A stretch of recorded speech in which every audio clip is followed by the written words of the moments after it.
हरे कृष्णा।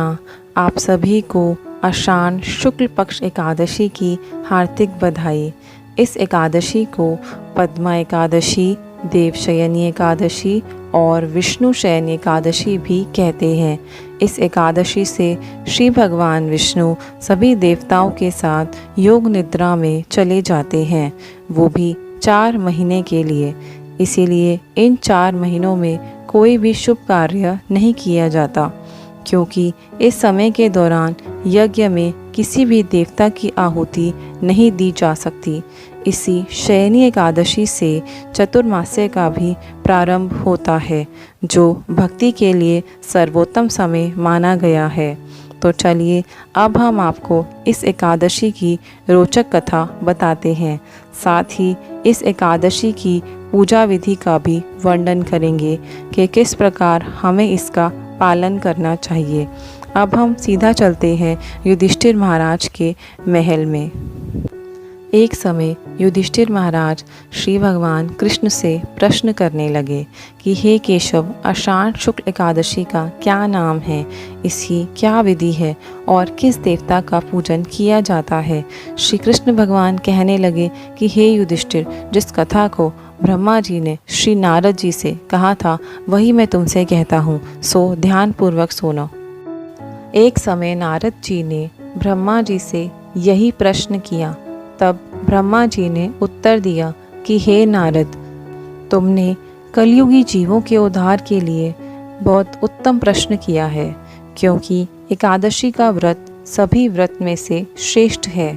इस व्रत से समस्त पाप नष्ट हो जाते हैं और जो व्यक्ति इस व्रत को नहीं करते वह नरकगामी होते हैं। इस व्रत के करने से श्री भगवान विष्णु प्रसन्न होते हैं। इस एकादशी का नाम पद्मा एकादशी भी है। अब मैं एक पौराणिक कथा कहता हूँ, तुम ध्यानपूर्वक श्रवण करो। एक समय मंधाता नामक एक सूर्यवंशी राज ऋषि राज्य करता था। वह अत्यंत सत्यवादी, महान प्रतापी और चक्रवर्ती था। अपनी प्रजा का पुत्र की तरह पालन करता था। उसकी प्रजा भी धन धान्य से भरपूर थी। एक समय उस राजा के राज्य में 3 वर्ष तक वर्षा ना होने के कारण अकाल पड़ गया। प्रजा अन्न की कमी के कारण अत्यंत दुखी हो गई। अन्न ना होने से राज्य में यज्ञ आदि भी बंद हो गए। एक दिन प्रजा राजा के पास जाकर कहने लगी कि हे राजन, समस्त विश्व की सृष्टि का कारण वर्षा है। वर्षा के अभाव से अकाल पड़ गया है और अकाल से प्रजा मर रही है।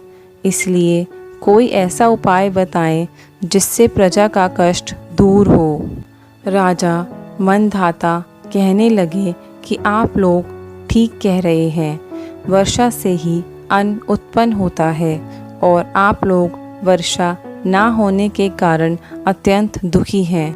मैं आप लोगों के दुखों को समझता हूँ। ऐसा कहकर राजा कुछ सेना के साथ वन को निकल गए। वहाँ अनेक ऋषियों के आश्रमों में भ्रमण करते हुए अंत में ब्रह्मा के पुत्र अंगिरा ऋषि के आश्रम में पहुँचे। वहाँ राजा ने अपने घोड़े से उतरकर अंगिरा ऋषि को दंडवत प्रणाम किया। मुनि ने राजा को आशीर्वाद देकर उन्हें आश्रम में आने का कारण पूछा। राजा ने हाथ जोड़कर विनीत भाव से कहा कि हे भगवान, सब प्रकार से धर्म पालन करने पर भी मेरे राज्य में अकाल पड़ गया है। इससे प्रजा अत्यंत दुखी है। राजा के प्रभाव से ही प्रजा को कष्ट मिलता है, ऐसा शास्त्रों में वर्णित है।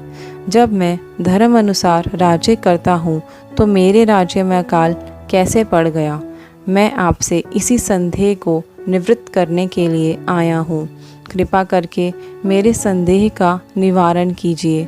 साथ ही प्रजा के कष्ट को दूर करने का कोई उपाय बताएं। इतनी बात सुनकर ऋषि कहने लगे कि हे राजन, यह सतयुग सब युगों से उत्तम है।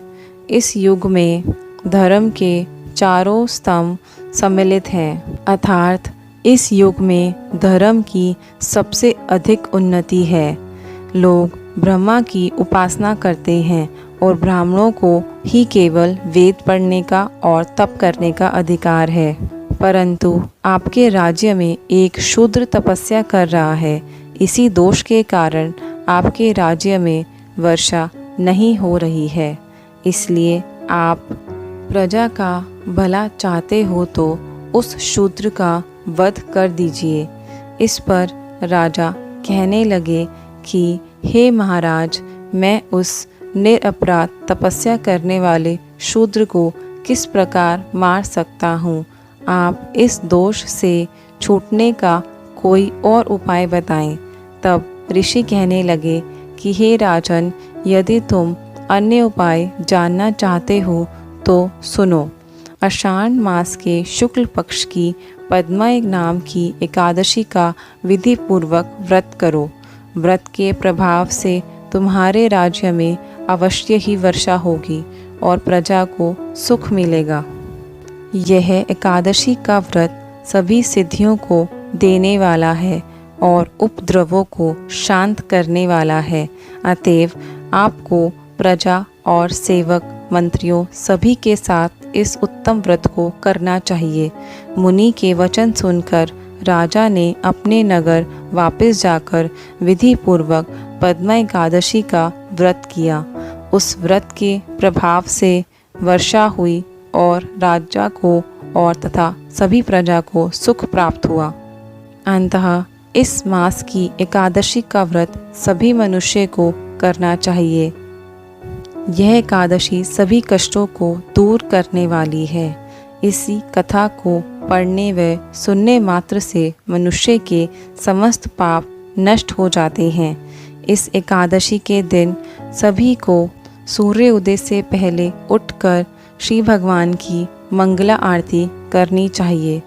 इसी दिन हमें हरि नाम का अधिक से अधिक नाम जप करना चाहिए, शास्त्र अध्ययन करना चाहिए। इस एकादशी के दिन हरे कृष्णा कृष्णा कृष्णा हरे हरे, हरे राम राम राम हरे हरे, हरे कृष्ण महामंत्र का जप अवश्य करना चाहिए। हरे कृष्णा।